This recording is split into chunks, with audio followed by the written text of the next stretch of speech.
Financial অ্যাবিলিটির আরেকটা question এভাবে হতে পারে যে can you provide proof of fund, can you provide proof of fund বা ফান্ডস, এভাবে বলে proof of funds.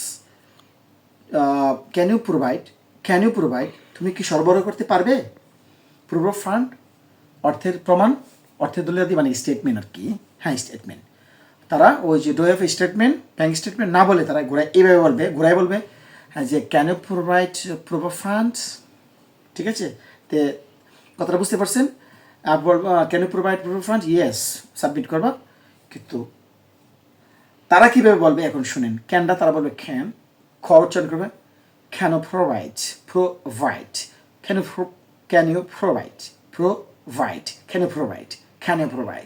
You provide proof of fund. কথা ক্লিয়ার?